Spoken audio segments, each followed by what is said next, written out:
All right, all right. We are live here at MythVision Podcast. Special guest today, once again, Dan Barker. More debates than anyone on planet Earth. Just listen to a debate he did with Mike Licona from 2003. We're going to discuss that matter here soon. But before we do, let's have our intro. Don't any of you have the guts to play for blood? I'm your huckleberry. That's just my game.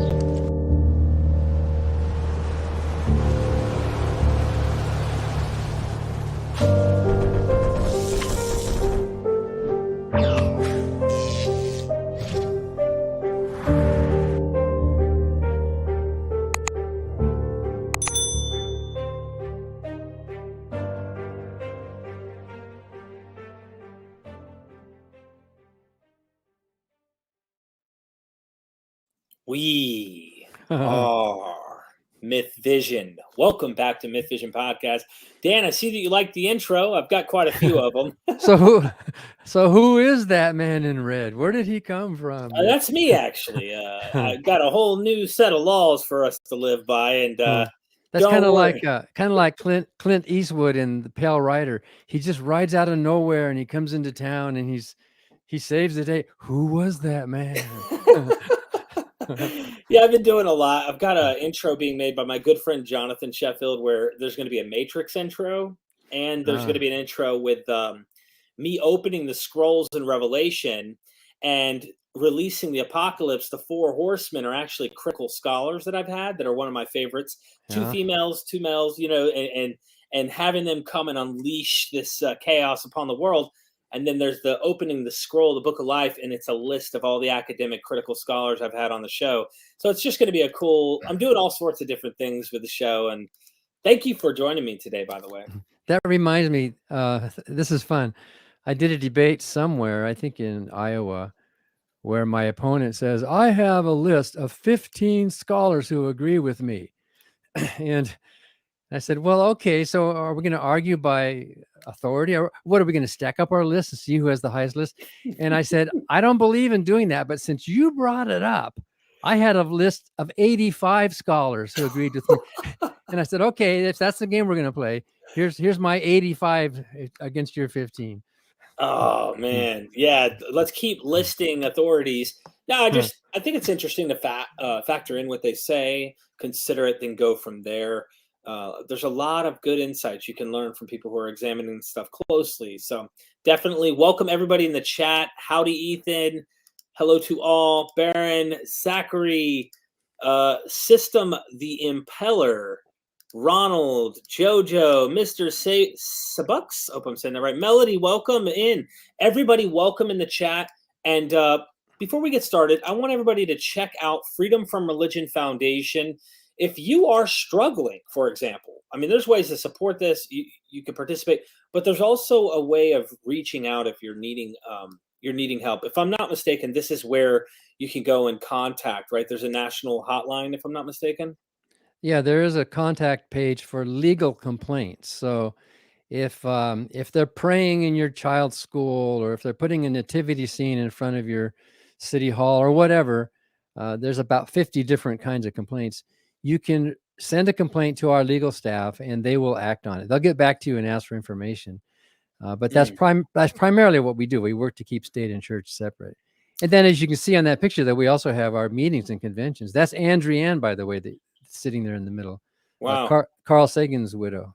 Wow. And then there's Ron Reagan, the son of former President Ronald Reagan.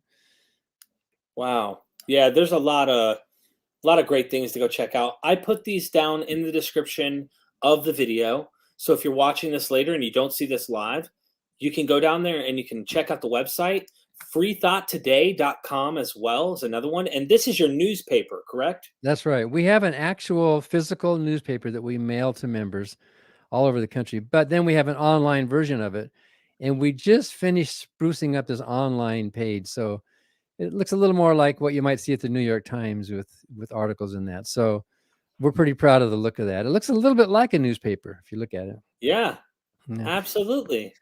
I want everybody to know they can go there as well. Get that Amazon.com. You can't miss Dan Barker. He's got books on Audible, paperback, hardback, whatever. You can't miss his debates on YouTube. I mean, countless debates, but lots of wonderful books if you're interested in diving deep into someone who is serious. I mean, like really a devout Christian, and did a complete 180, figuring out, hey, I don't believe this anymore. And you got to see that journey, especially in the book Godless. I really, that's a long book in Audible. I didn't know it was going to be that long, but it details quite a long journey that you took out. So I hope everyone goes.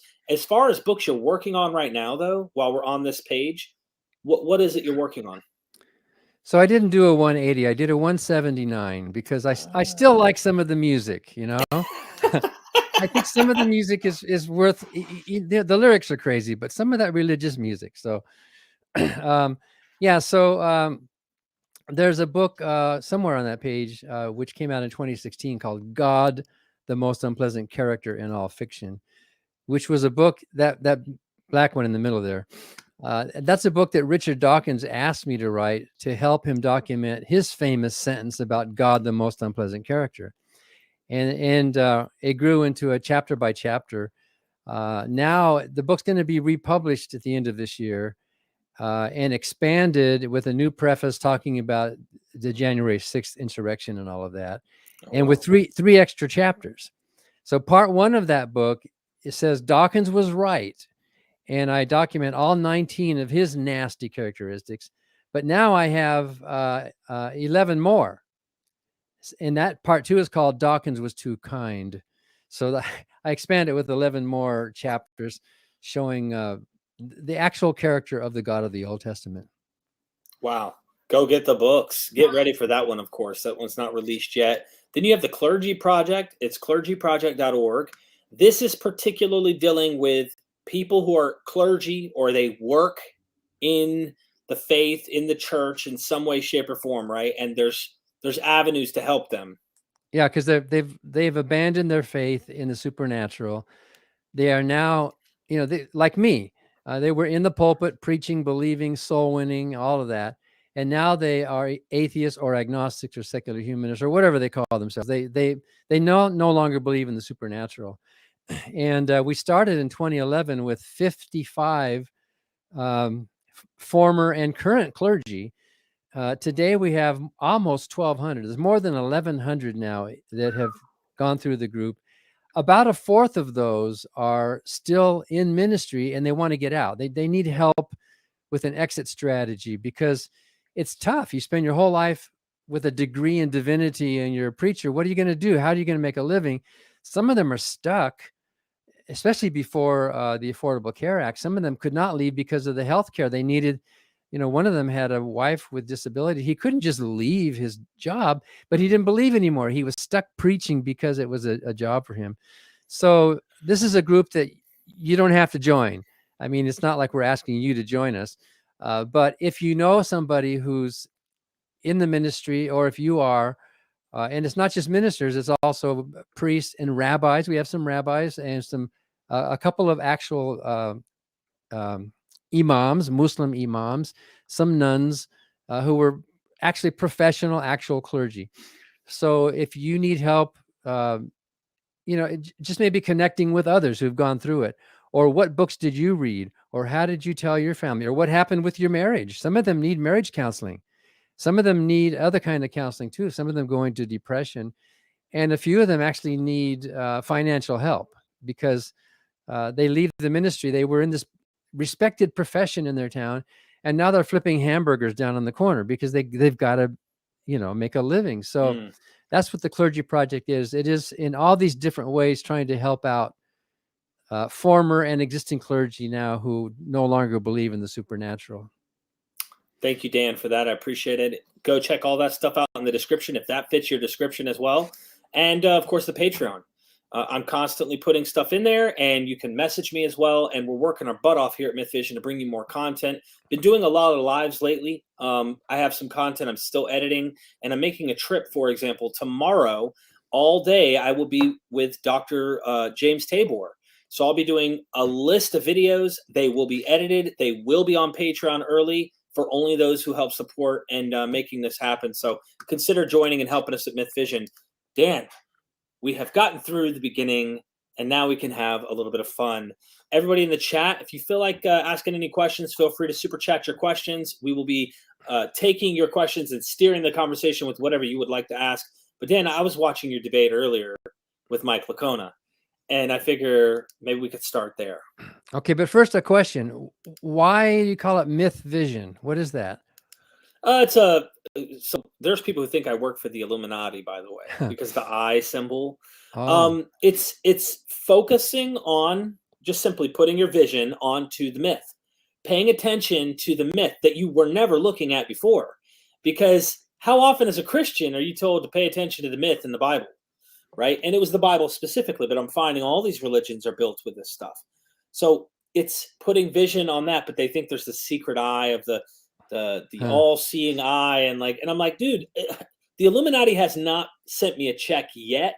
I would be happy to receive any payment from them for what I already do, because I'm going to keep doing what I do anyway. But yeah, you hear that, Illuminati? But you have to at least agree or assume that it's myth to start with. Because when I was a believer, you were probably like me. You would not have considered your faith in the Bible to be a myth. No, this happened. So MythVision sprung up when I was deconverting. And what happened was I started to look at the Bible considering an allegorical approach. Like you didn't go from I'm full believer to it's all baloney and I don't believe this anymore. And there's a process that I went through. And the process for me was, for example, 42 kids eaten by 2 bears. Is that literally what it means? And is it that ridiculous? Maybe. But I wanted to consider maybe we're not giving the Bible credit, right? Maybe it's talking about 2 celestial zodiac signs, Ursa Major and Ursa Minor, the bear in the sky, and 42 is a sacred number. It has a sacred symbolic meaning. So maybe this is an allegory or something. And so I started to deconstruct by looking at this text and going, at this point, how do we know what it actually means anymore? Because I did this over and over. Samson with the 7 locks, his 7 days of the week, his name means son. It's not literally true. And I started going, is this mythology? Comparing it to Hercules and other things like that, and started to look at this and go, what is this? And I started falling in love with the myth. Not saying it's literally true. I loved the myth for it. So I said, I'm going to put my vision on myth now. And we came up with the title. Me and a buddy of mine were like, MythVision. That's good. So 42, I just thought, isn't that Douglas Adams' number? Wasn't that the meaning of life? I know, right? I don't remember exactly why 42 is significant, if it's like a lunar thing or if there's something else there. I can't remember. But well, 6 times 7, so there's something in there. 6 is the number of God and man, and 7 is God. So there's something in there, maybe. Probably.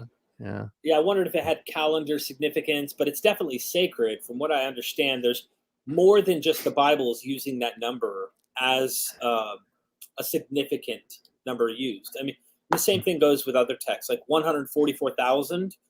In the book of Revelation, people take that literally, and you got Jehovah's Witnesses saying, sorry, the door's shut, everybody's already in.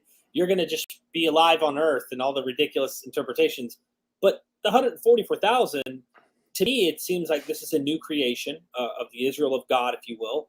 Because in Genesis 1, you have 6 24-hour periods. 6 times 24 is 144 hours. There you go. There you have. I'm just saying, you can do all this stuff all day long and run with interpretations. But yeah, but John of Patmos, we don't even know who he was. I mean, who was this guy? He just came off an island and said, hey, I wrote something.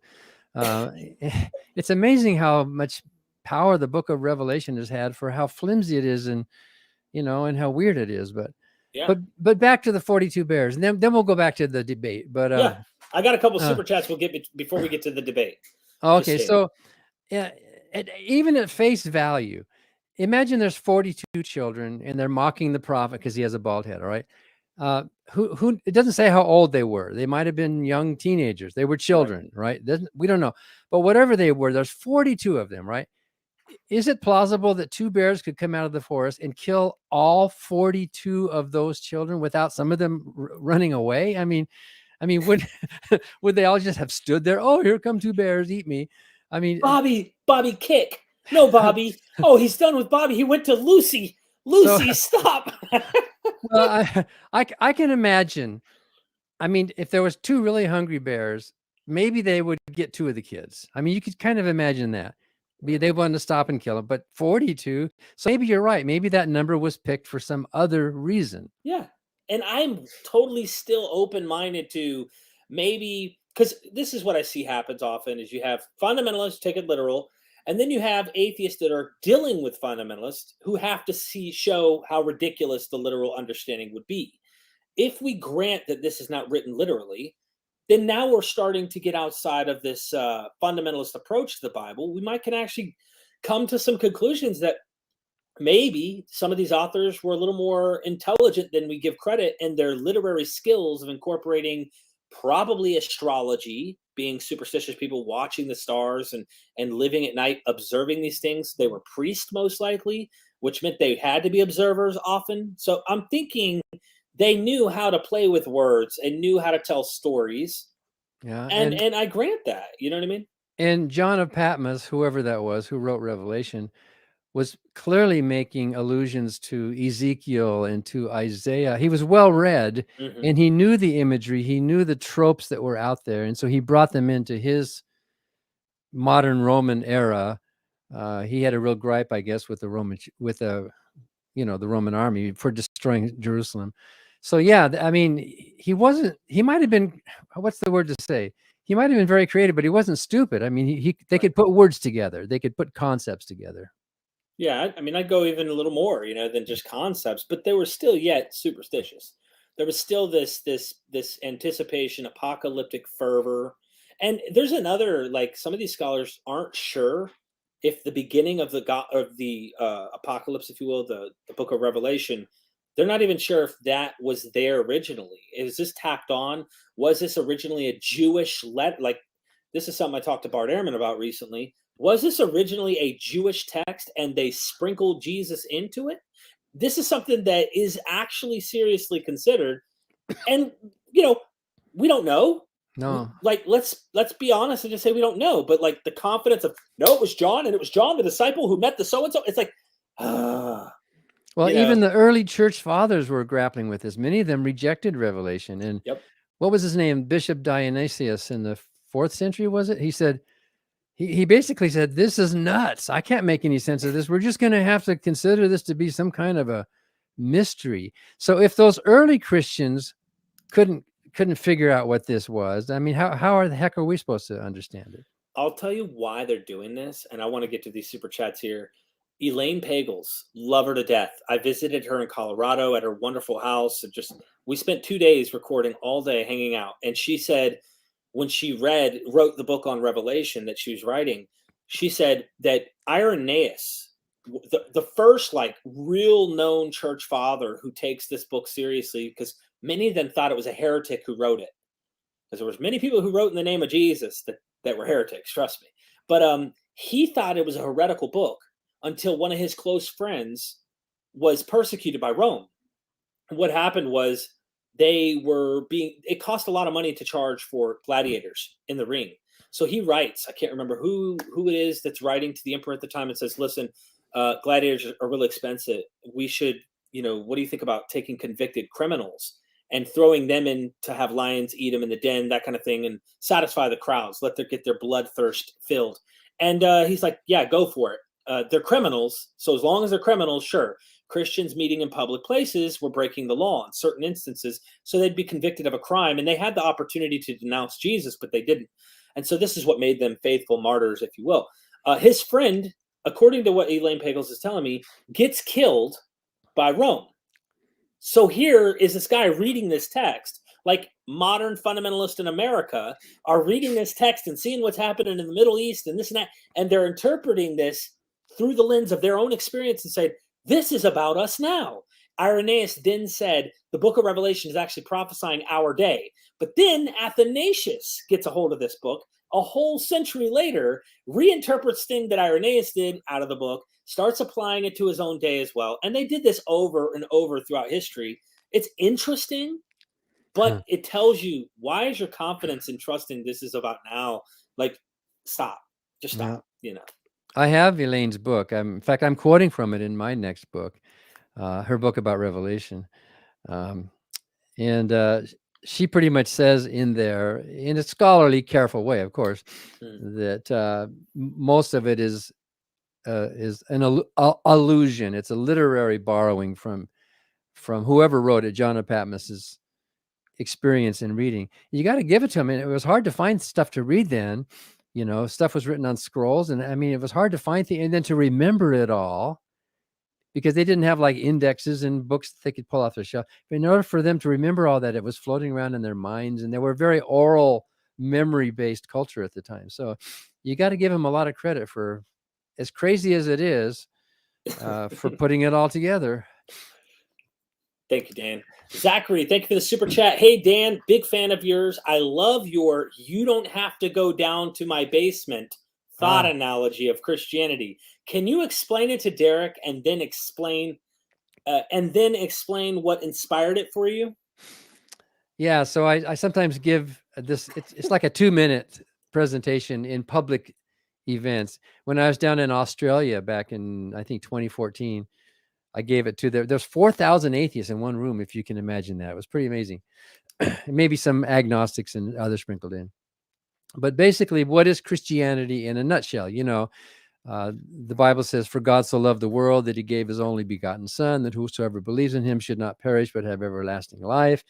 And it's like, when I was a believer, this is a beautiful message, right? It's because I'm being saved. He died for my sins, and now I get to go to heaven. So I said, imagine that you walk out on your front porch one day, and imagine that you're walking by some guy's house, and this guy comes out on his front porch, and you're walking to school or to work or something, and the guy yells at you and he says, "Hey, stop! I've got some good news.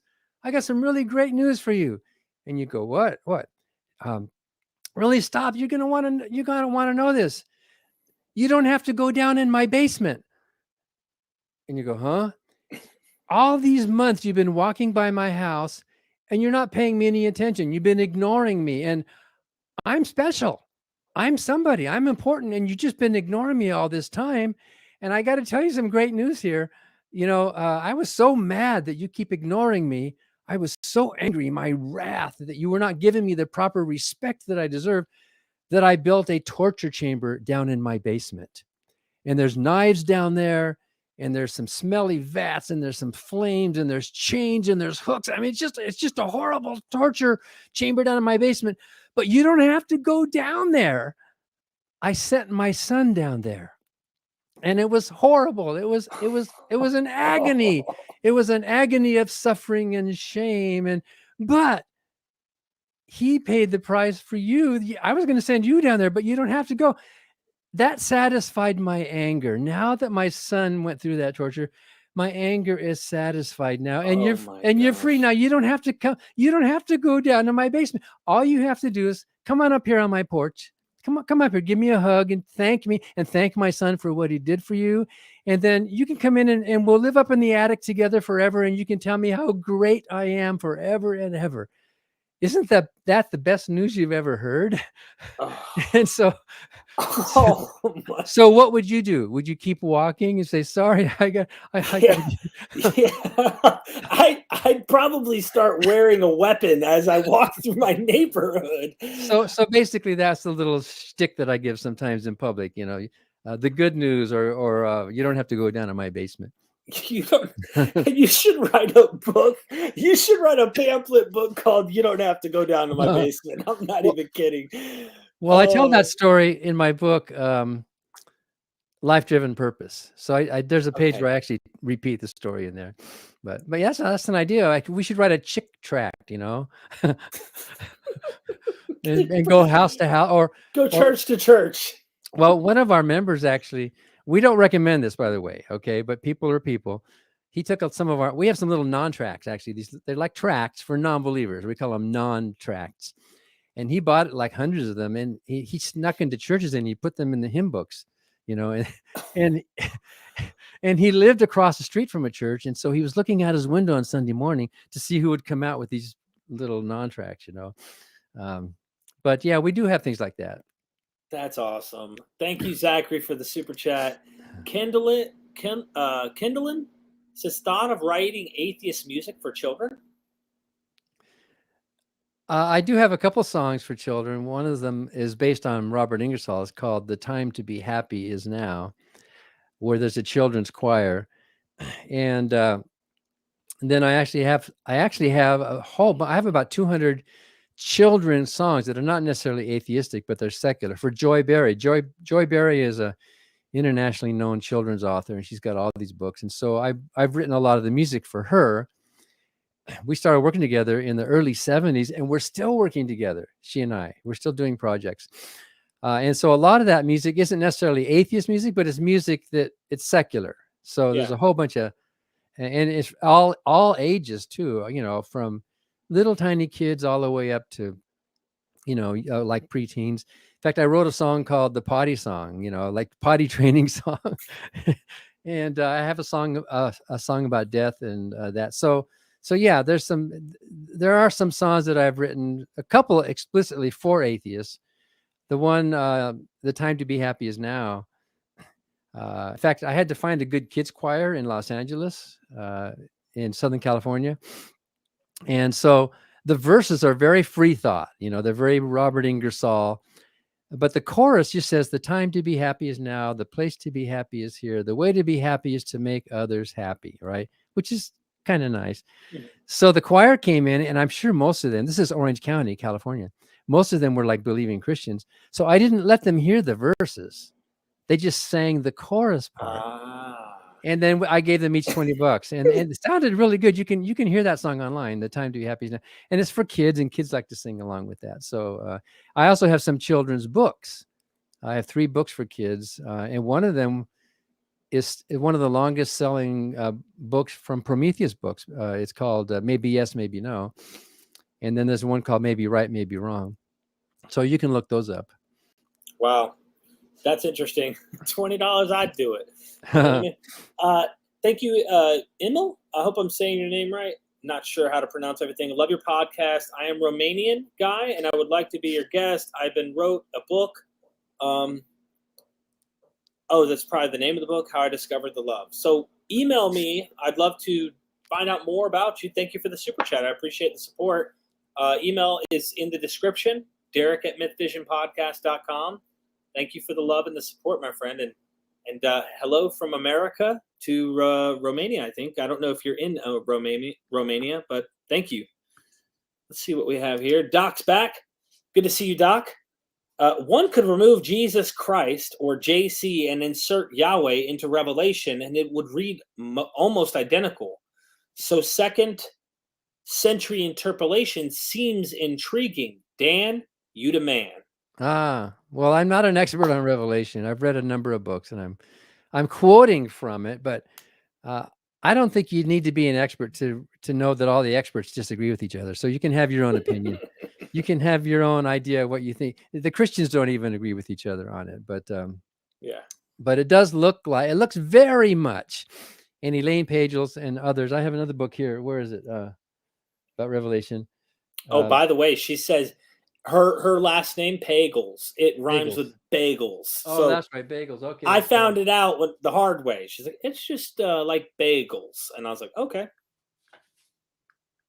Oh, here it is. Timothy Beale's The Book of Revelation biography. So I'm going through that one right now. Okay. And of course, I think that picture does describe exactly what was happening in the world there. But I think she is right, and Timothy's right, and others are, that the writer of Revelation was really, really upset with a number of things. One of them was Rome, and in his mind, we assume it's a he. In his mind, what was happening with the contemporary Roman sack of Jerusalem was really just a replay of the Babylonian sack back in the 5th century BC, right? Right. And so in his mind, this is Babylon happening all over again. So you have Babylon, the allusions to all of that, but also very upset with the laxity and the the Jews of his day not taking it seriously enough. So he was one of those street preacher types that was like, you got to get back to the true faith. Like you and me. Yeah, when we were hardcore. Well, and Yeah. it worked actually sometimes. So. Yeah, you talk about it in your book, Godless. It's like, whoa. Thank you so much, Doc. Appreciate the compliments. And yeah, there's people who suggest that may be the case. Doc also said, first title for your kids' book, Curious George and the High Voltage Fence. You're welcome. You mean the former Curious George? Right? The former. Yeah, thank you, Doc. Appreciate that love and support. Always do, seriously. And there was Curious, don't forget Curious Eve. You know, she wasn't supposed to eat of the tree of the knowledge of good and evil, but you know, what was her crime actually? She wasn't really, it wasn't larceny. It wasn't. She didn't listen to her husband. I think this is a patriarchal jab in Genesis is saying she did not listen to me. Well, but her husband also took of the fruit too. True. But she didn't listen to her Lord, I guess. And that's not anything you or I would consider a crime. To be curious, wouldn't a wise parent be happy that their children are curious about wanting to gain knowledge? Wouldn't that be the proper response rather than I'm going to damn you to eternal torture because you ate a piece of fruit, right? Yeah. I don't think we really think that through. I really don't think that it's not on the table to really absolutely think that through in any critical way when we were Christians. So they disobeyed God by eating a piece of fruit. Like, we look at that now and we see it for what it looks like. Like, what was going on with us that we were looking at this and not seeing that for as long as we were reading this and knowing the story? And more than that, how did Eve know that what she was doing was evil before she ate of the fruit of the knowledge of good and evil? You know, how can she be guilty of doing something wrong before she knew what was right and wrong? That doesn't quite seem fair. Can you believe there are books? Like, there are books in the Christian bookstore. I used to work in one when I was younger. Like, this thick explaining those issues, right? Well, there was one law. God gave one law first, and they knew that one law, but they didn't have the knowledge of good and evil. They're writing long expository text to try and deal with this most ridiculous claim, you know? And it's really not that complicated. But, of course, if you have to have your view, your fundamentalist angle, yeah, you've got to write tomes to cover up and explain away the problem.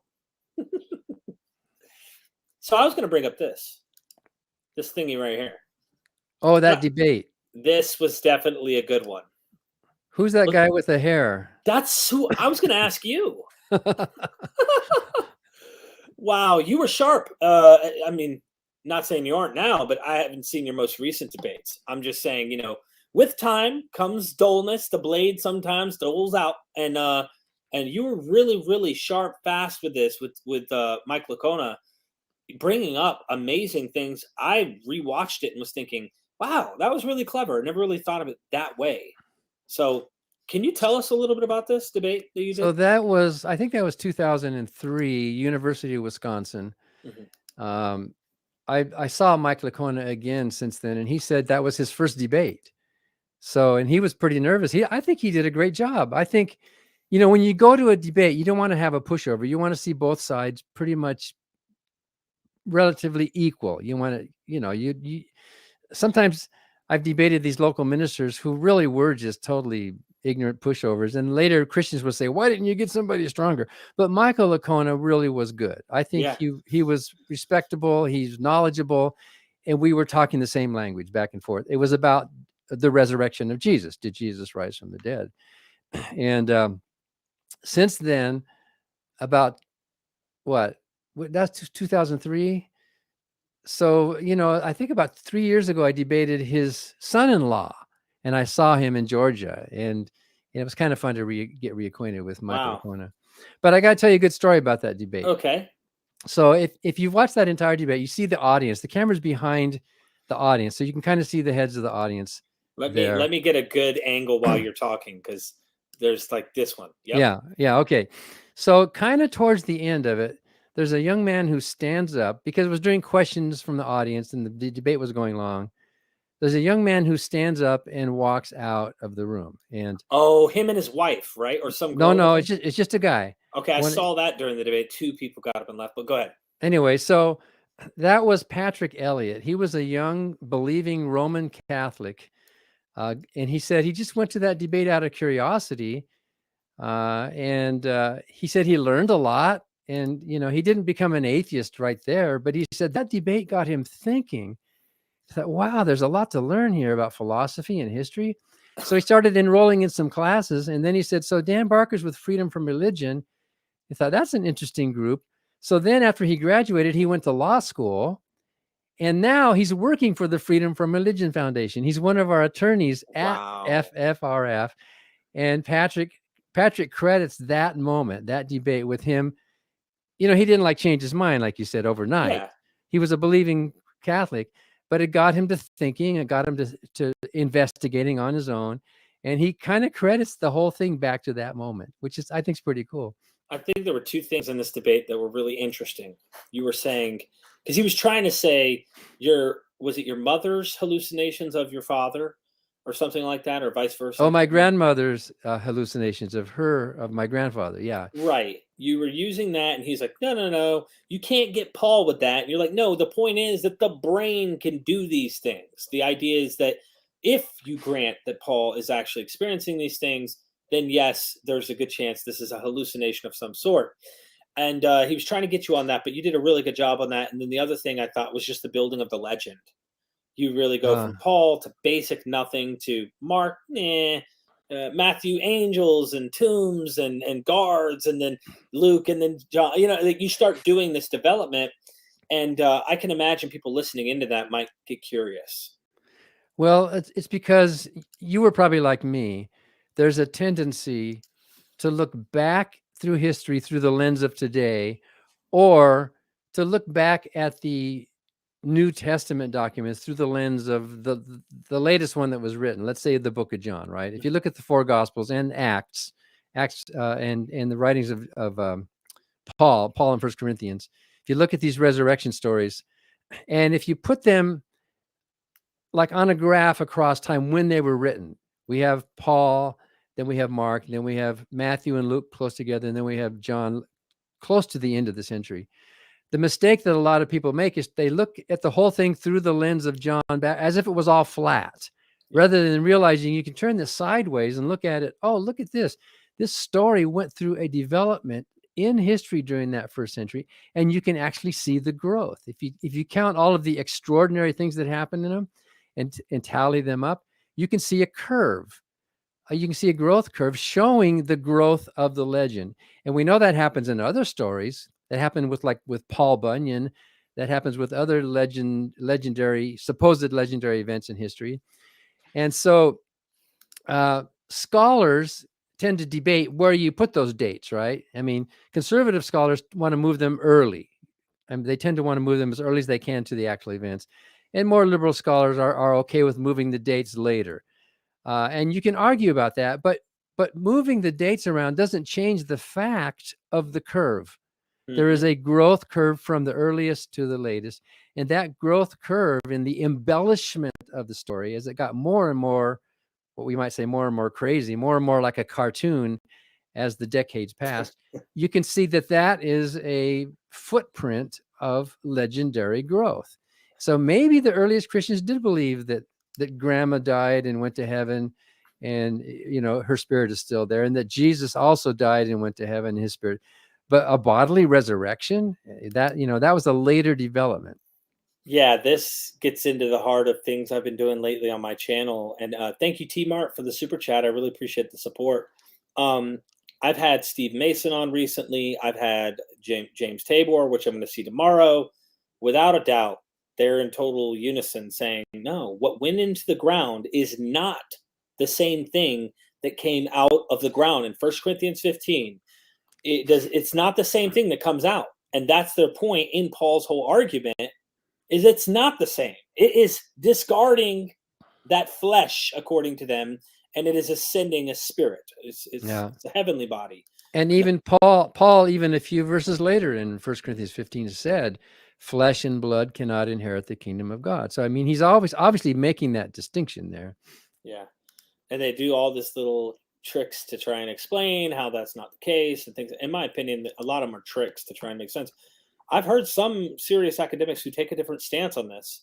And Yeah. they would say that, like, no, you have people like Romulus or people in the vein of this that were deified, or they were like gods and their bodies are missing. You got to imagine, if it was historical, who's in their corner going, I got to go and move the body. I really got to go hide this body. If this is historical, right? If something was, there's also what makes more sense to me, even more plausible than really a literal resurrection happening, would be the swoon type theory. I mean, like, the fact, I'm not saying that makes the most sense out of all what we're looking at. This is probably legend, but I'm saying that makes better sense than a physical body actually rising from the dead after 3 days, is my point. So that would be the least and last option. And even then, at the end of the day, I wouldn't even choose it with the evidence we do have. I'd be like, yeah, we're not sure what happened. But so I think I agree with you. What you're trying to say is that a naturalistic explanation, no matter how improbable, is still more likely than a supernatural explanation. yes, I happen to think that these attempts to give a naturalistic explanation to the events at the time, first of all, they assume those events actually happened. right. But That's assuming.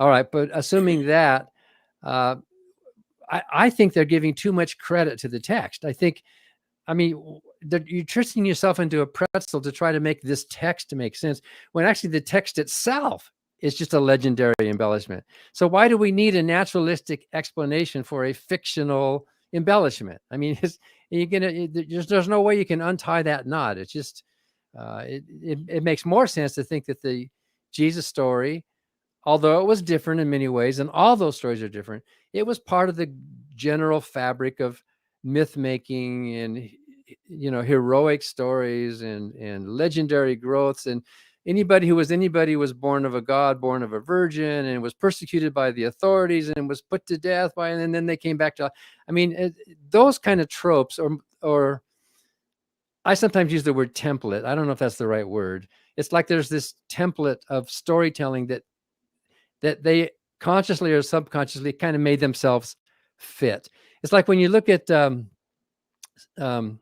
Stephen Sondheim just died a few months ago. When you look at West Side Story, the Jets and the Sharks in New York City, and you see that story of these Puerto Ricans and these Italians and their conflicts, he and Hammerstein admitted that West Side Story was really a retelling of Romeo and Juliet. It was the same basic trope, the same basic structural template that they were modernizing into the 20th century.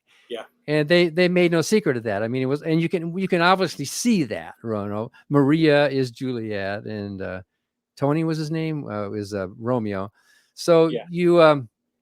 you can see that happening then. So it's not unlikely that similar things happened in the past, where they would take the Odyssey, for example. We see the book of Mark has a lot of echoes from I Homer. was just thinking about this, by the way, but go ahead. So there's a whole lot of things that look like they were pretty much not necessarily copied word for word, but like with West Side Story, the idea was copied in and brought in because it was a cool idea. It was if you're a storyteller, and mix that with being a believer. Mix that stuff with being a believer, and then you've got yourself the origin of a brand new myth, or if not a total myth, because maybe Jesus did exist, maybe not. This is a good question to ask you too. I didn't ask you this before because you're probably not dogmatic on it, which is good that you're not, probably, but I'd love to get your opinion. We all have opinions, and I've for a long time on this channel dealt with mythicism and historicism as like the major topic for a long time. I deal with so much more now than just that, but where do you stand on that issue throughout the years of your studying as a layman academic, if I could use the term? You're not a credentialed scholar, but you're able to look at the evidence. What are your thoughts about it? So I don't know if anybody can actually stand anywhere on this issue. you can pretty much take your best guess. Unless you're a true believer, then you're 100%, right? You say it's 100%. And I think all truth, especially historical claims, are not a matter of certainty. They're a matter of probability. So where I might stand, if I can use that word, is that I think the existence of the New Testament Jesus is pretty close to zero. I think that legendary growth, that cartoon character, kind of like the Paul Bunyan story, I mean, there might have been a historical Paul Bunyan, and there could have been, this Northwoods Canadian big guy who fought against the British and did these amazing things. But then the first stories we have of Paul Bunyan are like, 30 or 40 years later, and they are obviously exaggerations. Nobody thinks there was a giant blue ox and they dug the Great Lakes as a watering hole, all that stuff. We all know that that's not necessarily myth, but it's legend. If Paul Bunyan never existed, we'd say, well, it's a myth. But there might have been a Paul Bunyan. He wasn't, of course, the character that's in the story, but there might have been. So I think the same thing about Jesus. There might have been a historical Jesus. And I think, and this is just me, I think the probability of the existence of the historical Jesus is not zero, because there were a whole bunch of self-proclaimed messiahs back then. There was a Theudas the Christ and a Judas the Christ and others, the Egyptian Jew Messiah and so on. So it's not zero. I mean, it's not impossible that there was a self-proclaimed Messiah named Yeshua, but I think it's lower than 50%. That's what I think. I think it's somewhere in the 20 to 30. Who knows? I mean, how can you put a number on it? You're I think kind of there with Richard Carrier. He thinks there's a 33% chance. Oh, is that what he thinks? Yeah, I know he's 1 somewhere in in 3 that he existed, 2 and 3 that he didn't. So Bart Ehrman is higher than 50%. Bart Ehrman would not be at 100, obviously. I don't think he'd be at 100, but when it becomes this, like, I hate to bring that up, but the point is he's so polemically against mythicists, it seems, in his rhetoric, that he almost sounds like it's almost absolutely certain. He'll say statements like that where it's like, that sounds like a more objective claim. You know what I mean? Whereas I would be far more lenient on being anywhere certain about anything. But I don't think if you pinned him down literally and there wasn't a mythicist in the room or he wasn't thinking he was dealing with that, he'd probably say somewhere in 80 to 90 or something. You know what I mean? But even if it was 100, we're just talking about the historical Jesus. We're not talking about the New Testament Jesus. Because Bart Ehrman would agree with you and me that the New Testament Jesus is a cartoon. There might be some elements of, like with Paul Bunyan, there might have been, Paul Bunyan had an axe, right? He might have been from Canada, right? Yeah, right. So there's a lot, you could find some overlap there between the historical character and the later developed legend that came after it. Yeah. I love the part where Paul Bunyan, as an infant living in the cities, caused earthquakes just from walking. He ate enough pancakes. I can't remember how many pancakes. They had 15 cows just to give him enough milk to drink in the morning. It's just all sorts of like really over the top explanations. And you're certain that could not have happened, Derek? Well, I'll say this. Where I stand on the Jesus thing is I lean, to me, when I'm looking at it, it makes more sense to me. That does not mean my confidence is there, that I think there was a guy at the base, at the base of it. And that's just looking at other historical legends that have developed as well. I'm not dogmatic at all because I know what both sides are saying on this. And it's more about what type of pizza I ate that night that caused me to feel that way about the issue, because the evidence is not good. All we have is a theological Christ left. We have to try and use historical methodology. And that pretty much means shave the layers of the onion. And then what do you have left once you get close to the center? And even like Dr. Price said, if there was a historical Jesus, there isn't one anymore. And I just think there probably was at the base to me. But that then, doesn't mean. But then why does that matter? Exactly. At the end of the day, it shouldn't be something that mythicists or historicists, in my opinion, unless the historicists fit the faith category, then you got a problem. Obviously, they got to defend their God was in the flesh in real history, et cetera, et cetera. And he died and literally rose like we will one day. Their whole theology falls apart if it's not true. Ronald, thank you so much for the super chat. He says, I'm glad you brought up your West Side Story analogy. I always say that it's more like when someone hears a song by the Monkees or the Byrds and they think it's the Beatles. Yeah, that's pretty good. It's kind of informal, but yeah. You brought up Dennis, just to bring that up, like Dennis's thesis, Dennis MacDonald, the whole Homeric connections to Mark. Yeah. And I really was blown away by this analogy here. Like, imagine West Side Story and Romeo and Juliet. Hector was the hero of Troy. I love how he made this analogy when he said Hector goes out to fight Achilles, Achilles kills him, and he drags him. The details are interesting. He drags him for 3 days, right, by rope. And it says his body did not become dismembered. If you look at the Gospels, remember, not a bone is broken on it, like it, but he is killed, but like they don't break his bones. And that also seems to somehow fulfill a prophecy about the Passover lamb, if I'm not mistaken, something to this effect, that you don't break the bone or something. But Hector's body is not, destroyed. It stays intact. Then the father of Hector comes and asks for the body for burial. And I thought it was interesting that Joseph of Arimathea is going to ask for the body of Jesus. Joseph was a name for Jesus's father, if that even counts. But just this parallel, as soon as Hector's destroyed or killed in this war or in this fight against Achilles, the city of Troy loses its hero, it loses the battle, and it gets destroyed. Just like when Jesus, the hero of Jerusalem, oh, I wish I could have gathered you like little hens, etc., etc. That hero gets destroyed. What happens? The whole gospel theme is the temple's coming down. The hero that you did not accept, that you did not see, you didn't accept him, temple's coming down. That seems to be the theme to me. And it even goes so far, man, where Homer's coming, or sorry, not Homer, but in the Odyssey, Odysseus is coming back on the boat. Yeah, he's coming back home after 20 years and finds people in his house that are thieves. I wonder if this connection to Jesus saying, "You've turned my father's house into a den of thieves," these people will get destroyed for being thieves in the temple, in the house of the Lord. Here, Odysseus is coming back into his house where they're going to kill his son. They're stealing his food, trying to take his wife, the whole nine. And he's saying, "Nah, buddy, eat that bow." You know what I mean? And bam. So ordinarily, if I was a believer listening to what you just said, I would think, well, okay, there's these two stories and they kind of match, and I can understand that you're trying to make some kind of a case of literary borrowing or who knows what, even if it's subconscious. But it's just a couple of stories.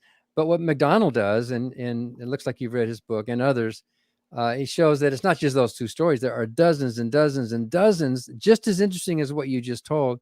And what I appreciated about his book was that he points out that anybody in that time of history who was writing Greek very well, and we do know that Mark was writing in pretty good Greek, Koine Greek, but I mean, they were educated people. And in order to be able to write at all at that time, you had to be pretty educated. He points out that the school book for learning Greek in those days was Homer. Anybody who wrote in Greek knew Homer. They knew the Odyssey. They knew the Iliad. They were steeped in the stories because they were forced to copy those stories as children when they were learning the Greek. So whoever wrote Mark was obviously educated in those same kinds of schools. And whoever wrote Mark had to know Homer. Had to know it. I mean, it wasn't like, well, he was just reading casually around there. This was part of the education they were steeped in as writers in the Greek language. And so you can see a lot of these echoes and parallels. You see the feeding of the 5,000. You see that in Homer. You see the taming of the storm when Odysseus goes out and the disciples, and he stands up, and you see that in Jesus too. You see it in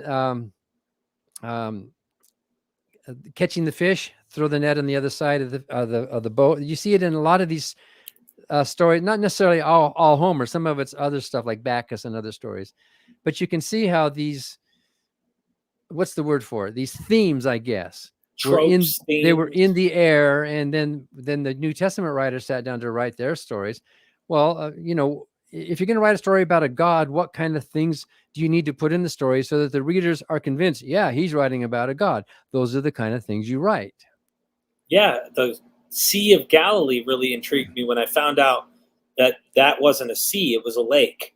So Yeah. coming to find out, the fact that they even call it a sea, it is not the Mediterranean Sea, my friends. It is Huh. a lake called the Lake of Galilee, if anything. And the storm is so intense that they can't. The Galilee Lake would never do that. So we're looking at issues historically. You would have to say it was a miracle that that kind of storm occurred on this lake for them to end up. It is a big lake, obviously, Yeah, but to have that kind of Yeah. storm is Yeah. like an ocean or a sea type of Yeah. situation, which they call it the Sea of Galilee. But the fact that you're talking about the calming of the storm, yes, there's a lot of parallels with that, or at least And it seems a trope. and the Cyclops story, and then Jesus and the demoniac and casting the spirits, all of those things, you find parallels. And if it was 2 or 3 or 4, maybe you would think, well, okay, that's coincidence. But when you find dozens and dozens like that, it makes you at least raise some red flags, doesn't it? It does. He goes into more too. I've done quite a bit of interviews with him. Henry M, thank you for the super chat. Exciting to watch 2 of my favorite people. Keep up the great work. Thanks for your efforts and dedication to save America from itself. Oh, wow. That's really well put. Thank you so much, my friend. I appreciate the super chat, the support, of course, the love. Love all of you. Thank you.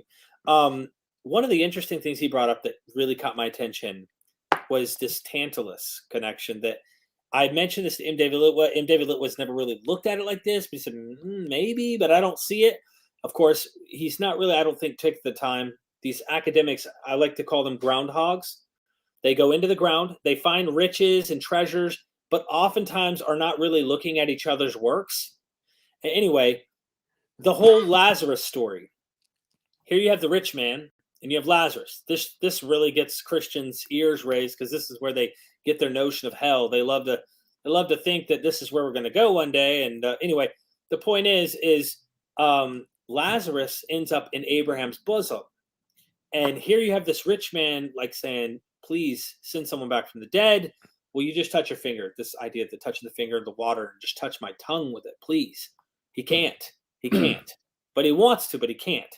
And even if someone rose from the dead, they have the law and the prophets, which is a horrible, horrible excuse, in my opinion. Like if this is true. But Tantalus in the Greek stories, he is tortured with water, like right up to here, to his chin, and he can't get water. He's thirsty the whole time, forever. He's thirsty and hungry, and there's an apple tree or fruit tree, and he can't reach it. No matter what he tries, he can't reach it, and he can't drink.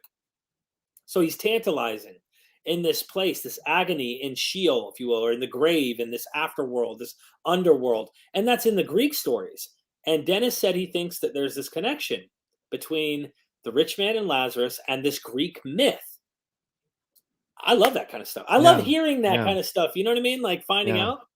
Yeah, and it's too bad we don't have those New Testament authors saying, here's my source, by the way. They just wrote the story. They probably would not admit that was their source.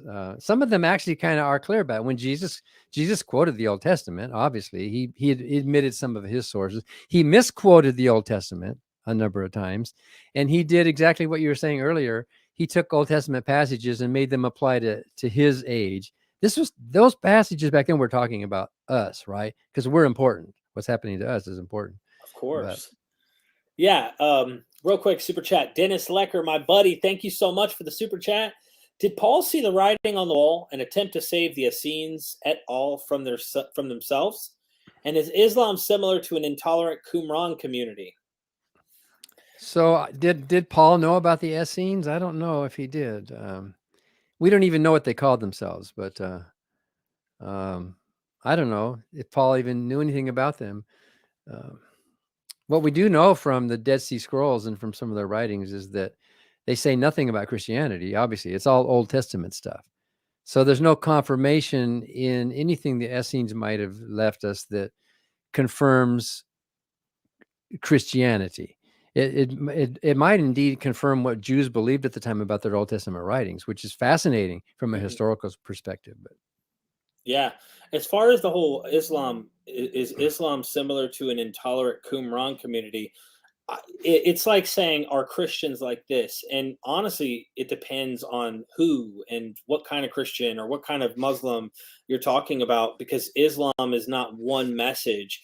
And it's really complex dealing with this, actually getting into early sources for Islam. It depends on when, where, medieval times. Are we talking about modern times? Are we talking about in Afghanistan right now? Are we talking about in the West? Just depends on the particular time and in place. And I'm no expert, but I can tell you the scholars say the closer you get to the beginning, their tolerance was much higher. In fact, they had Christians and Jews working in their empire as the rise of Islam was going. So while there was definite intolerance in some respects, they still had a tolerance more so than what you would see with like Taliban and things like that today. They're like ultimate fundamentalists in a different respect. So I that's my 2 cents. Anyway, I don't know too much about it, but Well, today there are so many different types of Muslims. You can't really paint them all the same way.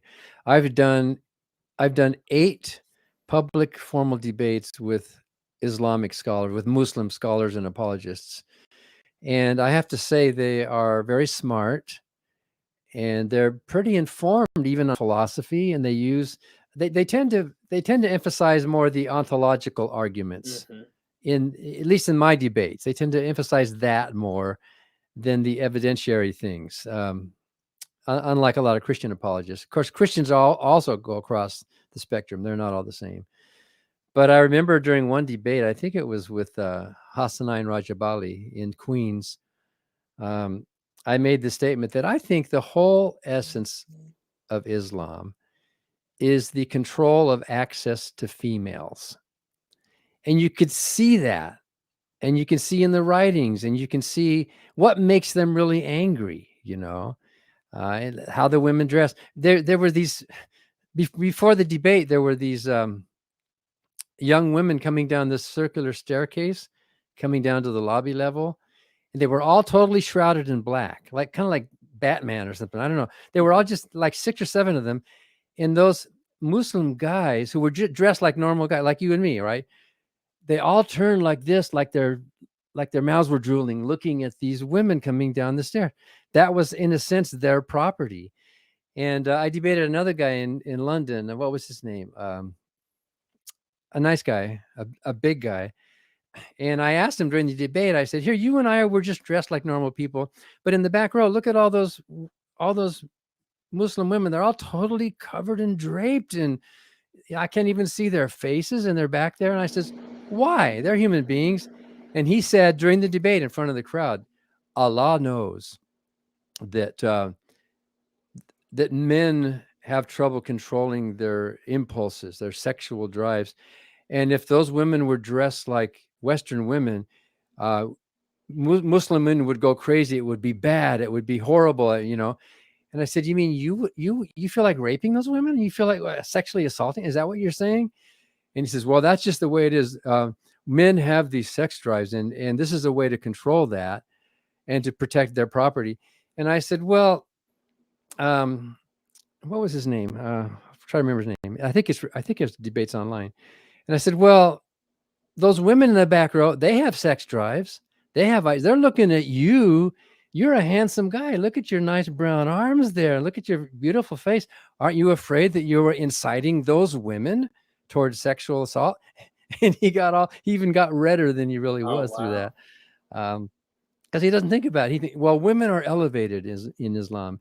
And I even had some of those women come up to me after a debate and chastise me, saying, we choose to dress like this. Yeah. We're not being told by our husbands that we must. We prefer dressing like this because it gives us more control, more autonomy in our lives. And I said, well, good for you, but yeah, and I guess it's a bad analogy to say an abuse victim who's defending their man, except there's no physical harm. It's something they have just learned to be comfortable in terms of it's the way they've just been taught, and they've been okay with living, hiding behind, like this thing where all you can see is their eyes, and that's it. It's what they prefer. I don't know. It's weird. Did you read Ayan Hirsi Ali's book? Her book about leaving the faith. When she moved to Holland, she was from Somalia. And finally, one day, she decided she was going to go outdoors without wearing a scarf. She was going to go outdoors with her head uncovered. She was so scared.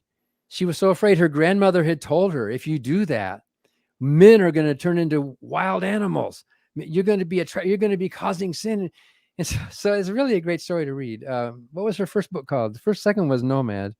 I guess it's my age, but your listeners and viewers will know. Let's see if anyone knows. Yeah. Anyone know the name? Yeah, it's a great book. Her first book. And so she went outside for the first day. She went outside without wearing a scarf.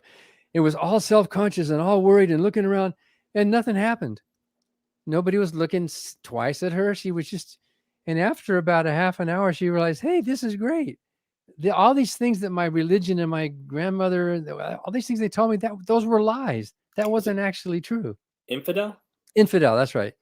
Yeah. Awesome. Yeah, great. That's a great book. We had her on our radio show a few years ago, and then we also she also spoke at one of our conventions. Wow. Yeah, I've been digging into Islam lately, and been getting into the critical scholarship, of course, on that. There's so much to do. It's unbelievable. But yeah, I appreciate you commenting on that. You've done so many debates. I bet there's a lot we could get out of you in terms of your experiences. Bernard, thank you for the super chat. In the context of Pax Romana, do you think Herod could have ordered a massacre of babies without a Roman response and noted in non-Bible Bible history? No, I just don't see it happening. No. That's obviously a plot device that the writer put in there. From Moses. Would Rome have really been that afraid of some baby being born who was going to come and, even if they did conceive of Jesus as a terrestrial kingdom establishment, that they would have been that afraid of it? They could have just waited for him to grow up and kill him, but I will say one little thing, that phrase Pax Romana, peace on earth. It sounds kind of nice, peace, right? The Roman peace. Yeah. But that word back then, Pax, was actually a military term. It was it didn't mean peace like let's all get along in spite of our differences. It meant pacification. It meant you will have peace when all of your enemies are subdued. And even in the Old Testament, they use the word shalom. And there's a passage where the Israelite warriors are going to go up to a town. It says, offer them terms of peace. And we think, oh, peace, what a great word. And if they don't accept the terms of peace, then you will either kill them or turn them into slaves. Then you will have peace. So that phrase in the Old Testament where you sometimes, there's even hymns that say, be still and know that I am God. You heard that phrase? Oh, yeah. Like it seems kind of like a relaxed thing, be still and know that I'm God. That was said in a military context, where the enemies are being told, you be still. In other words, say uncle. In other words, shut up and know that I am God. So that phrase, even be still, and the phrase peace in the Bible don't mean what you and I think they mean today. They were really, and the Pax Romana was the same way. There was peace at the price of subduing the enemies. And once all your neighboring enemies are subdued and there's no threats to you, then you have Pax Romana. You have a peace in the empire. Wow, there's a lot to learn, especially we anachronize words and we think they mean what we have, and we need to investigate more if we're interested in this, of course. This is the stuff I like to do. My friend Caleb Jackson, thank you for the super chat. He says, Dan, are you personally disappointed there is no God and afterlife, or would you prefer atheism, naturalism to be true? Thanks. So first of all, it doesn't matter what I might prefer. I mean, we all have our preferences, right? So what we might prefer might be an interesting thing to know about a person, but science doesn't care what we prefer. Reality doesn't care what I prefer or choose. A similar question was asked to me when I did the debate in Oxford University against John Lennox and Peter Hitchens. Peter Hitchens is Christopher Hitchens' brother. Yeah. Peter Hitchens is an Anglican, and it was just like a month. It was just that year that Christopher Hitchens had died. So I went to do this 3-on-3 debate, and John Lennox did a pretty good job. He did a good evidentiary, and he brought up the resurrection and all those kind of things. He was the real opponent, and then there was an Anglican priest there as well. And it was me and Michael Shermer and Peter Milliken, and Richard Dawkins was sitting behind us. He was the one who should have been debating. But anyway, Peter Hitchens said the same thing that that your questioner just asked. He said, I'm not going to get into the arguments. I don't want to ask you whether there's evidence. I don't want to talk about all the cosmological or teleological. He says, let's put all that aside. The real question here we have to ask ourselves, and this is online, you can watch it, is what's wrong with these atheists? Why in the world would they prefer a world with no future justice? Why would they prefer to live in a universe in which there is no hope of seeing your loved ones again? Why would these atheists be the kind of people who would prefer to live in a world without meaning and peace? What is wrong? That was his whole argument. It was a non-argument. It was basically ad hominem, right?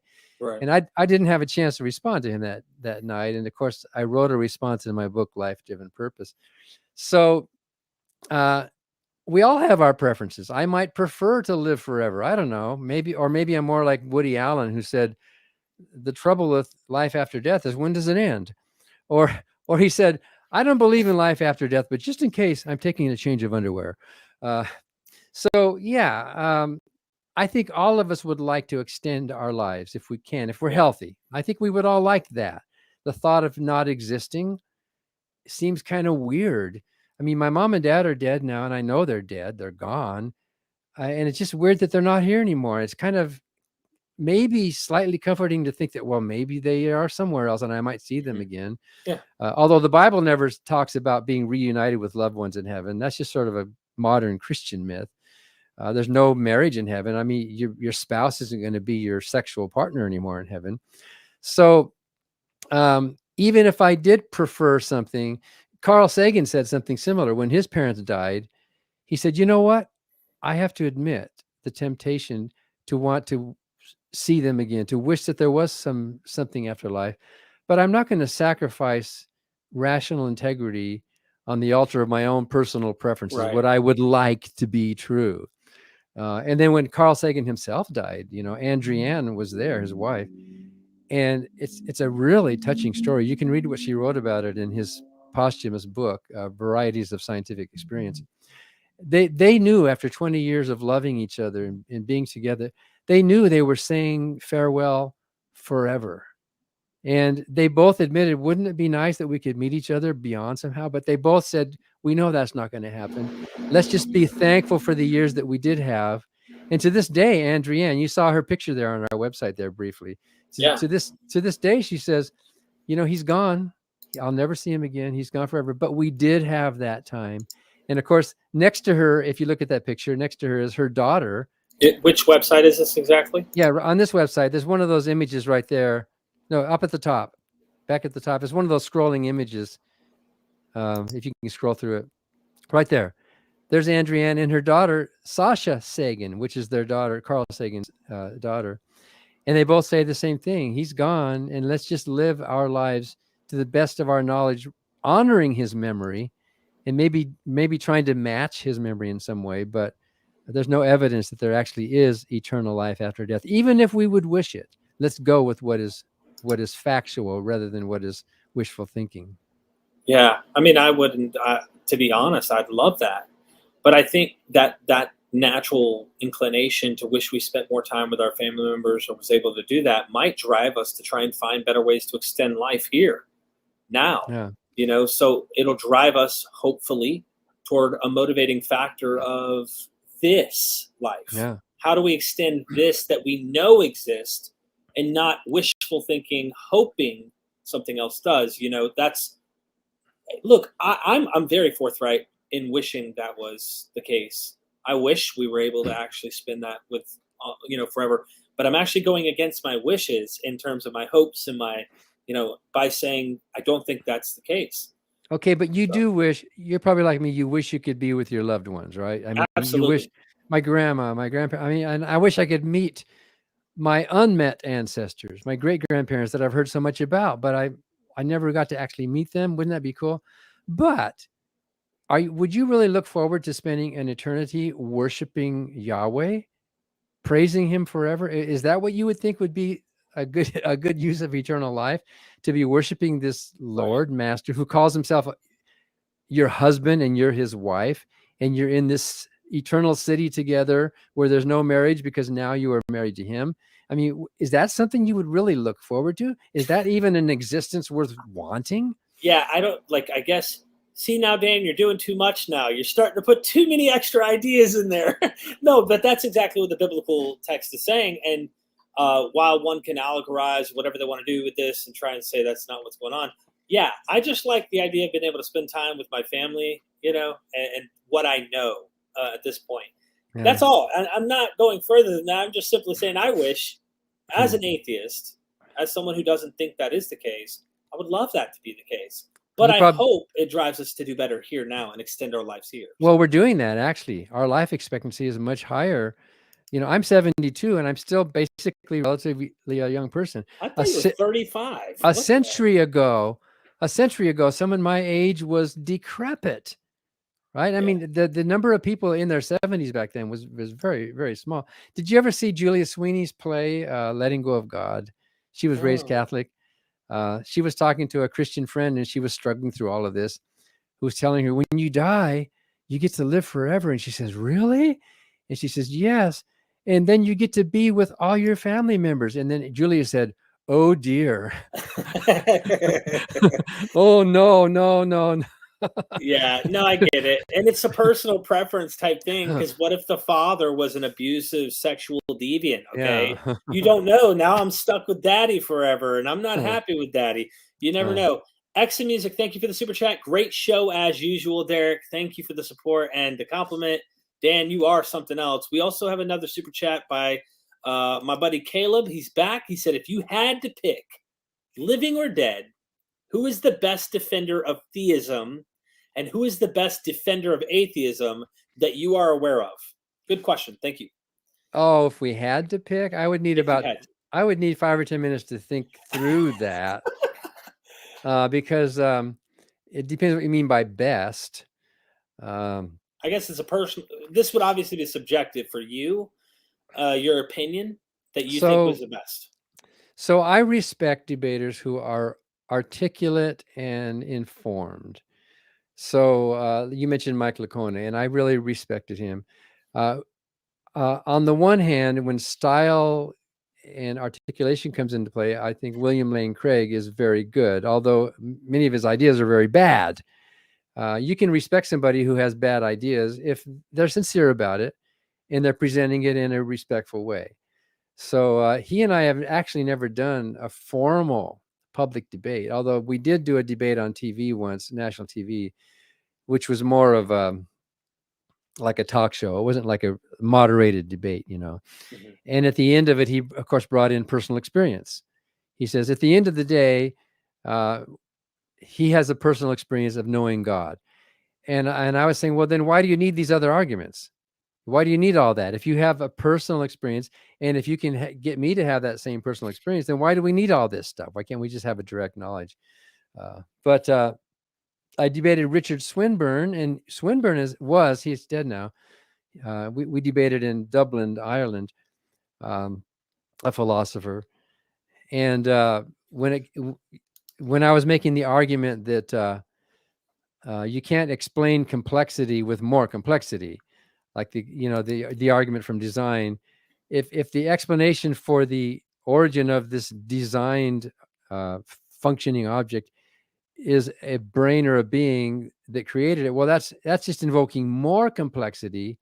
And so how do you explain the complexity of that, right? If complexity and functionality requires a designer, then God's brain, which is obviously not random and chaotic, it's actually functioning in a complex way, then by that same argument, God's brain needs a designer as well. You get into this regress, right? And Richard Swinburne said, well, the mistake you're making is to thinking that God's brain is more complex. Actually, God's brain is more simple. And so there are some theologians who argue from the simplicity of God, that God himself is not some big complex computer brain. It's just basically a simple concept from which complexity flows below that. So I think that's nonsense, but at least I respected Swinburne's ability to come back with some kind of a cogent reply. You know what I mean? Rather than just the Bible says. Wow. What about would you say the greatest atheist debater, or the greatest in terms of atheist thinker that you can think of personally? Well, if you're looking at effect, Bertrand Russell, I don't think called himself an atheist. He was an agnostic, but he was basically an atheist. And he wrote very simply. I mean, he wrote a lot of really heavy philosophical things and mathematical things too. But his book, Why I'm Not a Christian, has had such a great influence over the years on people's lives, because you can pick that up and pretty much digest it simply. I think Carl Sagan is probably another, although I don't know if Carl Sagan did many stand-up public moderated debates. I don't know if he did any, did he? And I haven't seen any. And then people like Richard Dawkins, of course. Dawkins does debates, although he says he will not debate a creationist because that's giving them too much credibility. Creationism versus evolution. So then Christopher Hitchens. I love what Christopher Hitchens did. He went into these debates without notes. He went into these debates just like, hey, we're having a conversation here. And boy, what came out of his mind, his responses, and his line about, you've heard of Occam's razor, where you prefer simplicity if all else being equal. Well, then there's Hitchens' razor, people are talking about, where that which can be asserted without evidence can be denied without evidence. There's that idea, which I think was pretty brilliant. I don't know. I like Hitchens because his knowledge was so broad, and his writing was also accessible, I think, just, and there are some people who are really good thinkers, but their writing is turgid. I mean, and then there are people who are great writers, wonderful writers, but they're really bad on their feet in front of an audience. You know what I mean? So there's different types of personalities. Some people need it all written out. I debated Norman Geisler, if you know who he was. Yeah, I was actually studying under one of his students, so I was technically a grandson disciple, if you will, of Norman Geisler. Yeah. So we did a debate at the University of Wisconsin, and not only did he prepare his open remarks, which he read, he also prepared his rebuttals in advance. So how do you write a rebuttal in advance of what your opponent's going to say in a public debate? And then the opportunity came up for me and Norman Geisler to do a cross-examination where we're just talking, you know what I mean, back and forth. He declined. He didn't want to do a public, vulnerable conversation. He wanted everything written out in advance. So, and maybe that's just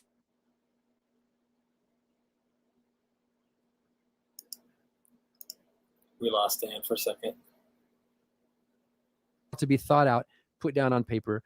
Whereas some of us, like, are we there? Yeah, you broke up for 1 second. You broke up for like, I don't know, maybe 5 seconds.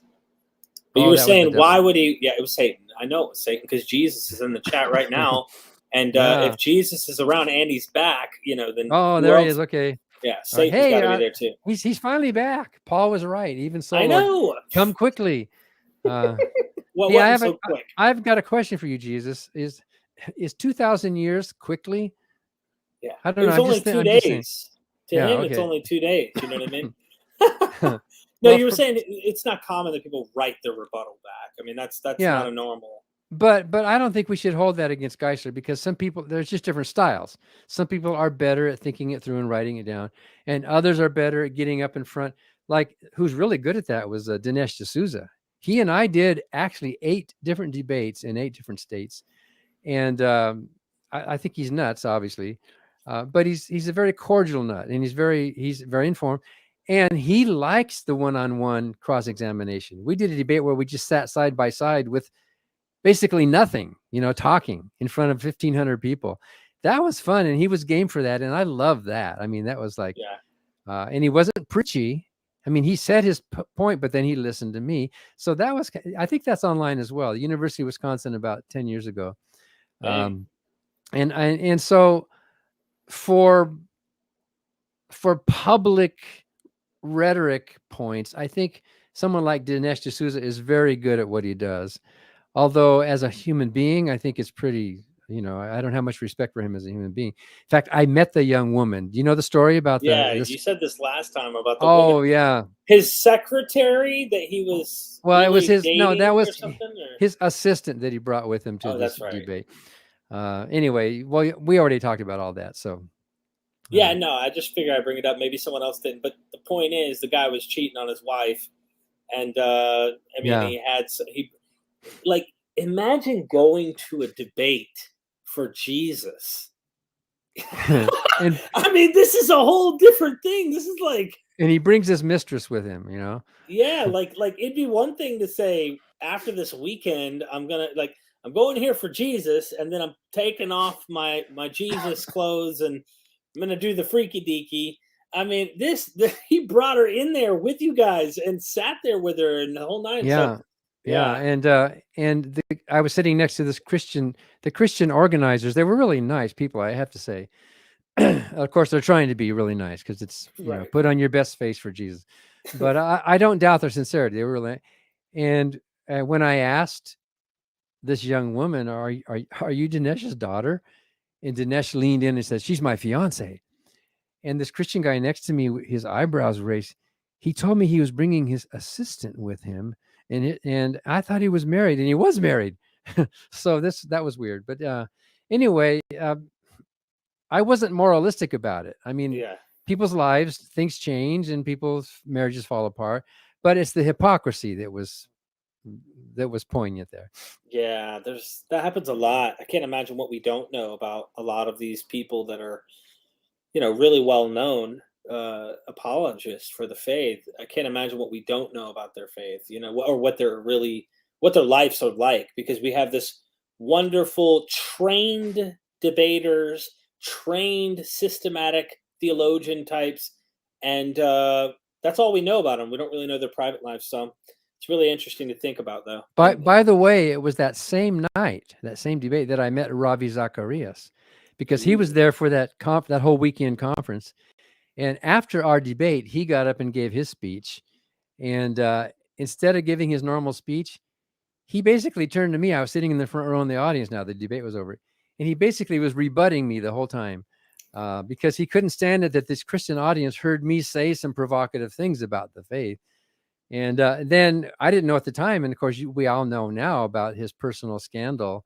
He died in disgrace, with these so-called back rubs with these masseuses and all that kind of stuff. But that doesn't mean he was bad at what he did. Right. And I think he was a very persuasive public speaker, although he really played to emotion a lot. Yep. But so you can respect somebody for their style and content and approach, if not for their actual beliefs. I'm with you. I have tons of his material. He was one of my favorites.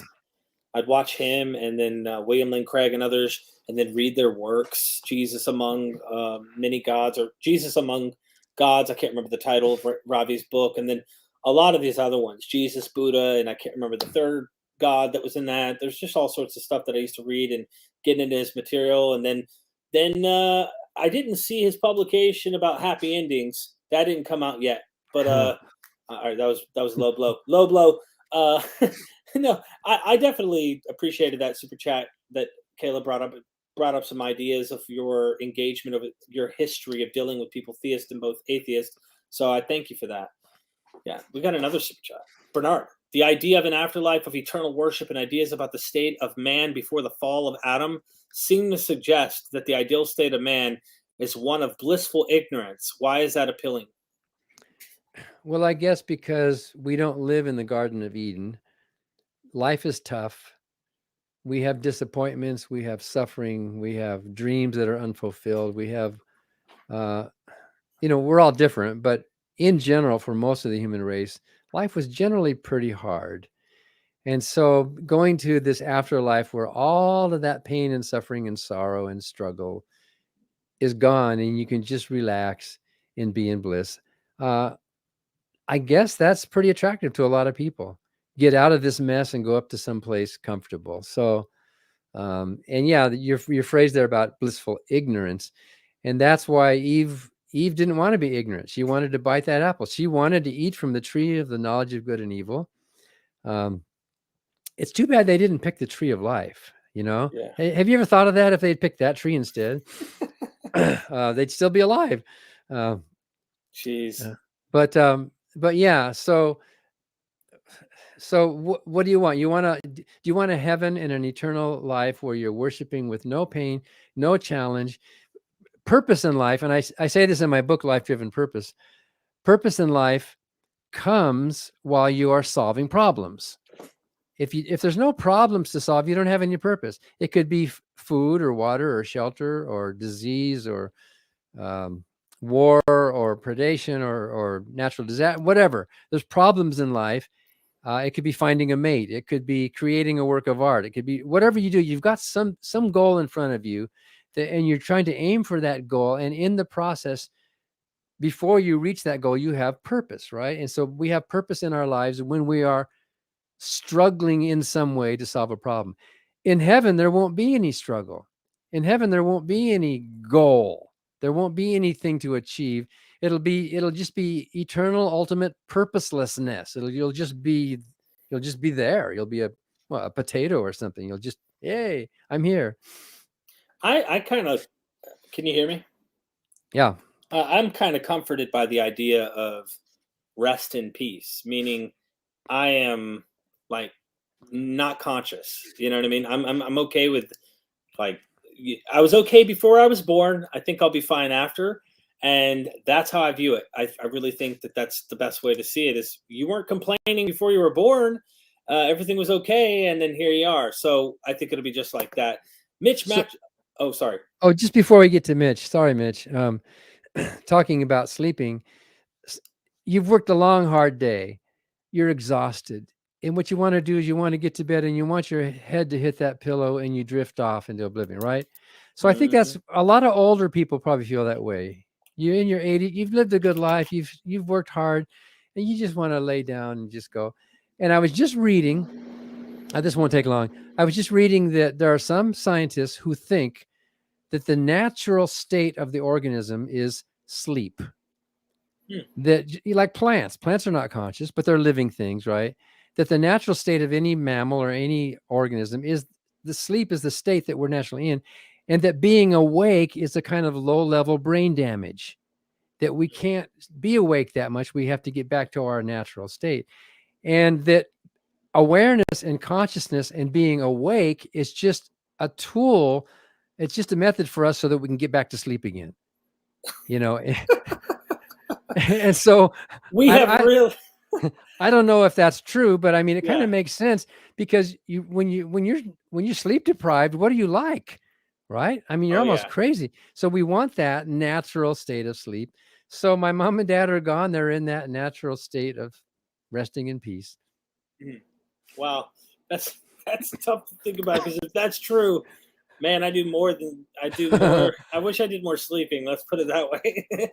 Seriously. Mitch, thanks for that super chat. It says, great guest, Derek. Let's talk church and state separation if it has not already been covered.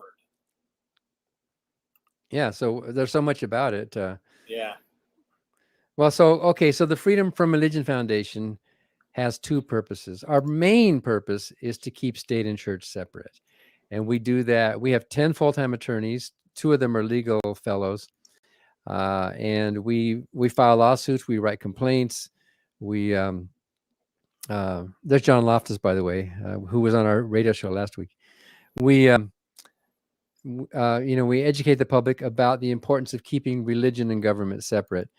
And in that effort, we are joined by believers, by Christians and Jews and others who agree with us that in a country that's free, we should all be free to believe like we want, and the government should back off and butt out of our beliefs. The government should be neutral. The government should not be promoting or hindering religion. And our group would complain just as strongly about the government pushing atheism, for example. It's not the business of the government to interfere with what we, the people, are choosing to believe or not to believe. Right. So we don't sue individuals. We sue the government. It could be a mayor or a judge or a school district or the president. We sue the president. We're suing governors. We're suing the governor of Texas right now, and we're winning, by the way. And he keeps appealing. That whole debacle of abortion. No, this is a different thing. Okay. Texas has got all that crap going on right now. It's We crazy. we have written amicus briefs, friend of the court briefs, on many of these other cases, like abortion cases and that, but we haven't been the main plaintiffs in the case. But it's about he took down our winter solstice display that was next to a nativity scene. He took it down because he thought it was offensive. So anyway, we've won that case and we keep winning on appeal.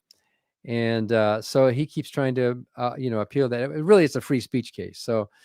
So what we try to do is to make sure that the government stays neutral, which doesn't just help us atheists, it helps the believers as well. Mhm. Because there's an old saying that the First Amendment isn't just to protect the non-religious from the religious, it's to protect the religious from each other, because they're all fighting and they're all disagreeing. If there's going to be a religion, official religion, well, whose religion? Who Yeah. gets to pick that, right? So that's basically our main purpose. Our second purpose is to educate the public about the views of non-theists, freethinkers, atheists, agnostics. So we're an educational group that does, publishing in newspaper and radio and TV and all that to try to get the word out that you can be good without God. I agree, and it would be really cool. I'm being funny here. If whoever's God was the real God just came down and fixed this problem, because then Yeah. we wouldn't have it. We'd know who we got it. We figured it out who it Yep. is. Yeah, we'd have to move our capital to Salt Lake City, though. Scott Daniel, thank you for the super chat. I just recently started Andrew Siedel's founding myth, and I cannot recommend it enough. Do you know of this? Yeah, Andrew Seidel works on it. He's one of our Seidel. attorneys. Yeah, Andrew Seidel. I do anagrams, so Seidel anagrams to Elides and Diesel, if that's worth anything. And he's one of our 10 attorneys, and he's the director of a strategic response for the Freedom from Religion Foundation. He's also the author of this book. It's a couple years old now that just came out in paperback called The Founding Myth. That says there's a whole lot of books that prove that America is not a Christian nation. Mm-hmm. And there's a lot of those out there, and he admits it, and he quotes a lot of them. But his book says it's more than that, is that it's a good thing America is not a Christian nation. Because if we were, this would not be America. This would be a bad country. So the founding myth is that we were supposedly a Christian nation, and he debunks that, and why he points out why Christian nationalism is un-American, and you can see that in the subtitle of his book. That's the hardcover. Un-American. Yeah. Wow. Thank you so much. And it's got all this history and all these questions you might have, like, what about the year of our Lord in the Constitution? Right? Or what about in God we trust? All these things that you hear. What about in God we trust on our money? Or what about one nation under God in the Pledge of Allegiance, and so on?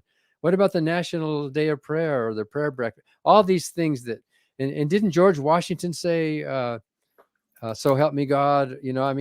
Things like that you hear, the myths that are raised, he historically puts all of those myths to rest. Wow. Yeah. There's a video I saw a while back by Dia Murdoch, and she talks about a lot of the founding fathers as well. Acharya S., she's not with us anymore, but she did an episode on another channel where she's talking about how some of them, they were deist for the most part. Some may have even been atheist, but they could not just say, hey, I'm an atheist. That was frowned upon because they're engaging with people who are theists to some extent. And so it's really interesting when you find out how diverse their thinking was early on. And today, And you're right that a lot of them were deists. They were Enlightenment deists who were not atheists, by the way. Right. Except the deists were the kind of pre-Darwinian freethinkers before there was an understanding of the origin of life and species, who believed in some kind of an impersonal God, like Thomas Paine and others, and Thomas Jefferson especially. And when he wrote in the Declaration about nature's God, he wasn't talking about the God of Christianity. He was talking about the God of deism. But if you look at their daily lives, regardless of their deistic beliefs, where they thought God was just nature, God doesn't write books, God doesn't talk to us, he's gone, and we're left here on our own. regardless of that, they lived their lives in what you and I could describe as practical atheists. They didn't go to church. They didn't pray. George Washington didn't take communion, although sometimes they would succumb to tradition. Like in Denmark today, only 4% of them believe in God, but about 50% of them will get married in the church. You know what I mean? Right, Because right. it's the thing you do. Mm-hmm. So, but even if all of the founding fathers were believing Christians, suppose they were all like even evangelical Christians, right? Let's just imagine that they were all Bible believing evangelical Christians like you and I used to be. Their beliefs are not what we judge. It's their actions. They wrote a constitution that is totally godless and totally secular. And this wasn't by accident. And Andrew points it out in his book.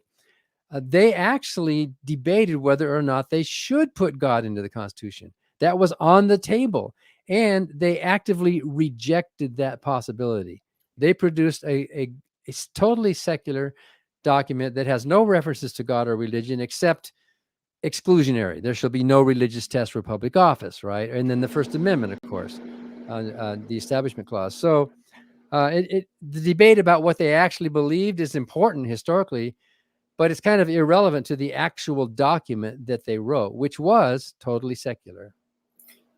It wasn't atheist. I apologize. It was mythicist. So Oh, there are Acharya was doing this lecture explaining that some of the letters may imply some of them were questioning whether or not Jesus existed at all. And this is, we're talking about our founding fathers who are supposed to be Jesus freaks, right? According to Christian nationalists. Some of them doubted the existence, weren't sure if he existed or not, these type of things. You don't do that if you're a hardcore Christian. You just don't. In fact, that wasn't even the thing. I didn't know people believed that. Dan, this is the crazy thing. I did not know that there were people in the world who believed that Jesus didn't exist or thought that it was probably the case. I thought people just rejected and didn't believe that he was really who he says he was, but everyone knew he existed. I didn't even know that was like on the table. Yeah. But Jefferson did believe that Jesus existed, and Jefferson sometimes said things like, if what you mean by being a Christian is this, well, then you could call me a Christian. But we all know that Thomas Jefferson took a pair of scissors to the Bible and cut it to shreds, and he cut out all the crap from the Bible to produce. You can buy it. It's called the Jefferson Bible. Right. His Bible, which is a condensed version of what he thought. He was wrong, but at his time he thought this is the distilled Christianity, and the rest is crap. And the word crap is not too strong of a word, because he wrote in a letter to a friend of his that as he was working on this book, he said it was like digging through a dunghill to find a diamond. So he actually called some parts of the New Testament a dunghill, but he thought there were some diamonds in there. So on the one hand, he was very critical.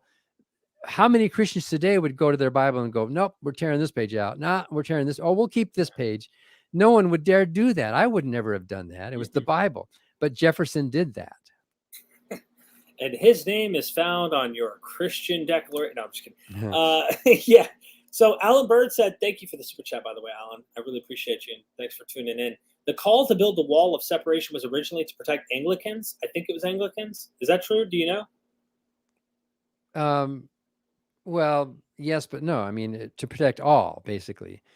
So when you're talking about Jefferson's wall, the wall of separation between church and state, in that famous letter that he wrote in 1802, on January the 1st, imagine he was in his office on January the 1st, working, writing a letter.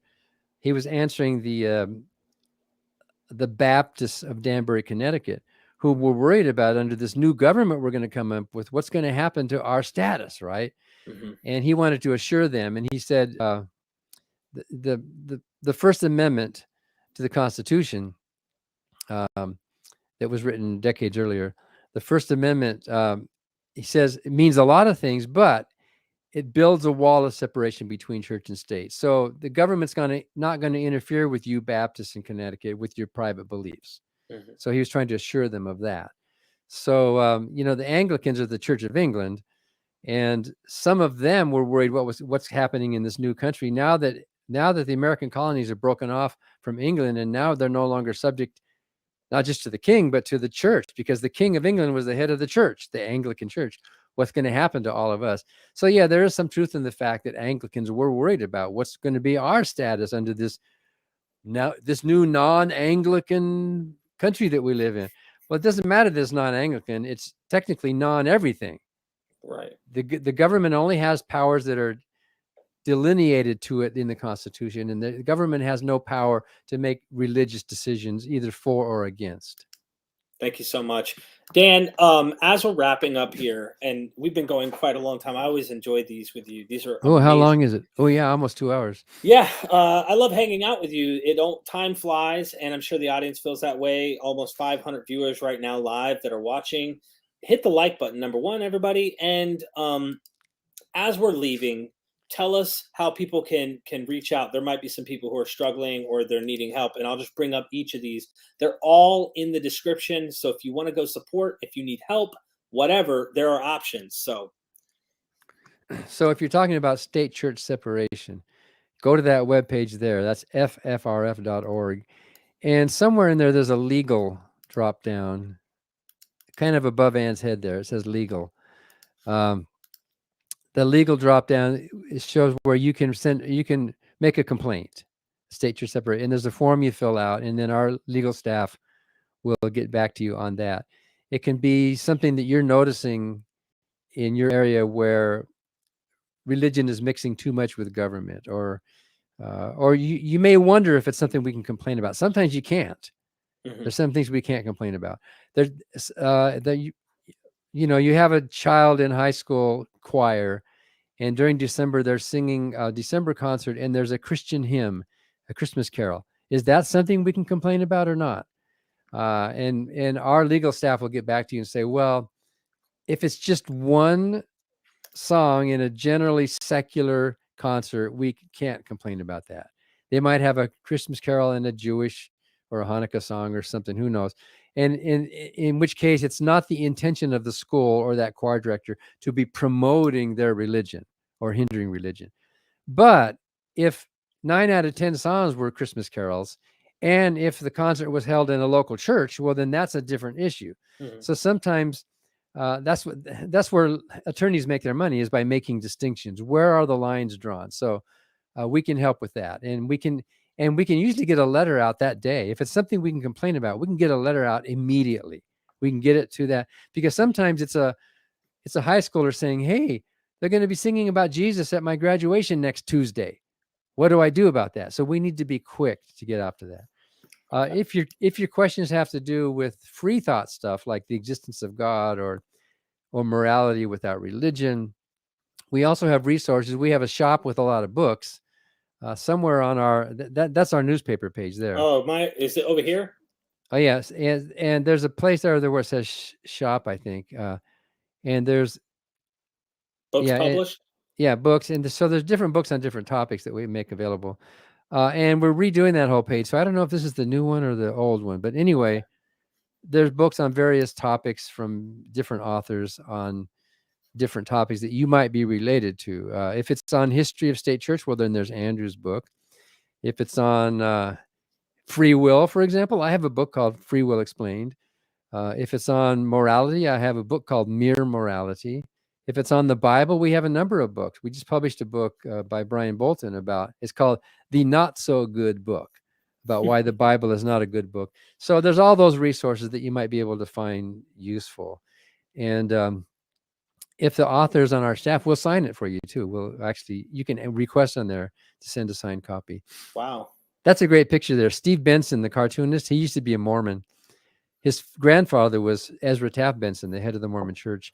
Steve drew us that wall, state church separation. So we're all working together to keep that wall strong. Wow. That's awesome.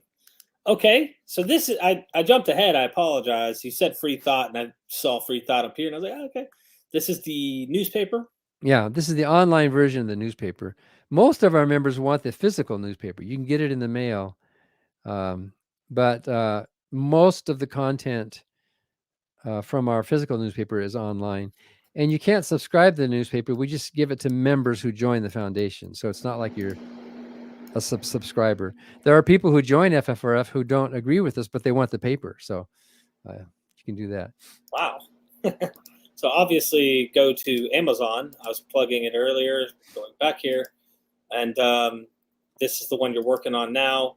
But go to Dan Barker on Amazon. You can go down in the description. I have a recommended book link. You can go down there and find all of his books are in my recommended list.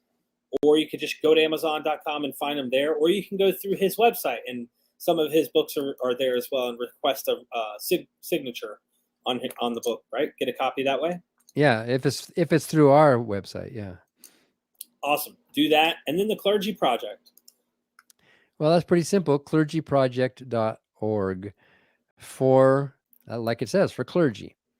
So if you are a member of the clergy or a former member of the clergy, a priest, a pastor, an imam, a rabbi, a nun, a monk, whatever, and you want help leaving the faith, go to the Clergy Project, and then you have to apply.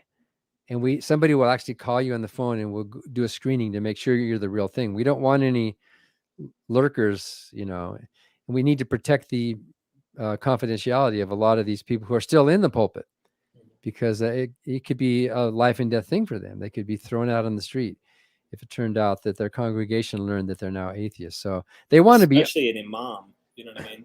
They want to be honest. They don't want to be lying, but they're kind of stuck for now. They need an exit strategy. So that's what the Clergy Project is. Thank you so much. Real quick, Doc, thank you for the super chat. I'm sure, Dan, you were a very sincere and persuasive evangelist as well. Thanks for the free agency signing. What does that mean? Free agency signing. Doc, clarify, if you will, my friend, in the chat. And as you do, I'm going to do my short little shameless plug, looking for Doc's follow-up. Just my little shameless plug, letting everybody know, go support MythVision's Patreon. I mean, we got tons of material here. I have a couple interviews that I have not released. Bart Ehrman recently I just did. Lots and lots of work. I have more videos that I did still with Dennis McDonald and Richard Carrier when I was in California. Tomorrow I'll be, like I said, with James Tabor, and I'll be interviewing him all day in person, high quality. We're going to be touching various topics that I think would be interesting, like the Celsus claim of Jesus being born of Panthera, and there's a lot to talk about. So there's going to be stuff going on there. All right. Switch teams, he said. Oh. Okay. Thanks for the free agency signing. Okay. Oh, I get it. Switch teams. I get it. I'm not a sports nut, but I get it now. Okay. Yeah. Thank you so much. Dan, any final words as I let you go? Can you put me in touch with Dennis McDonald? He might be a good guest on our show. So 100% easy. Because I love that book.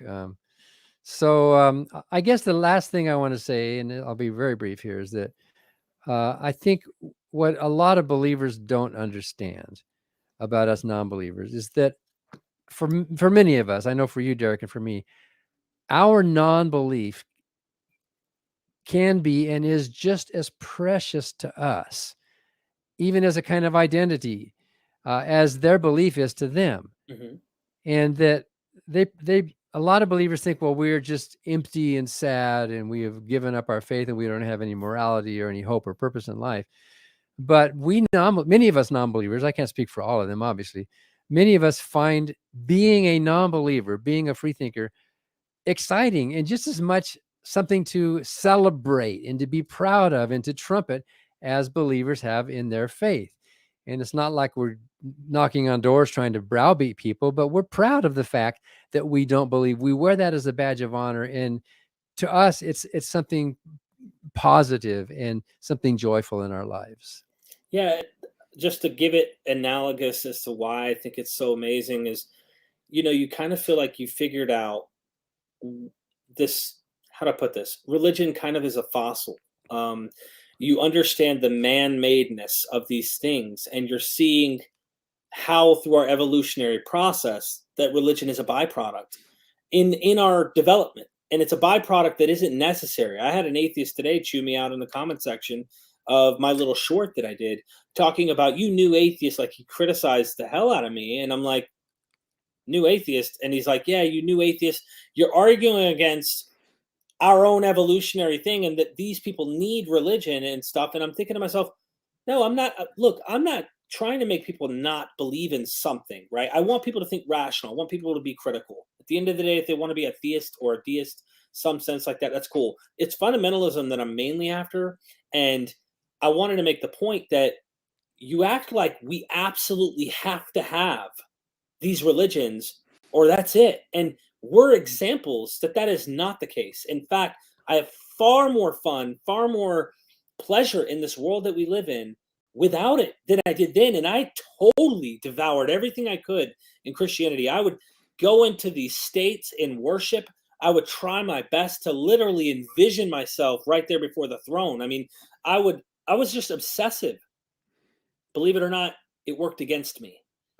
And I just show that like life is absolutely amazing without having to be inside of those bubbles. That's the point I want to make.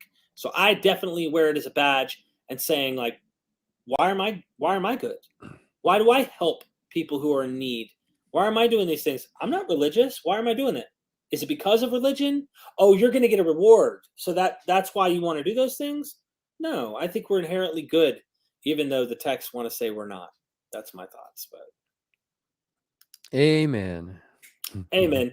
Anthony Magnabosco, by the way, any chance of holding your convention in San Antonio anytime soon? Well, how about next October? Anthony?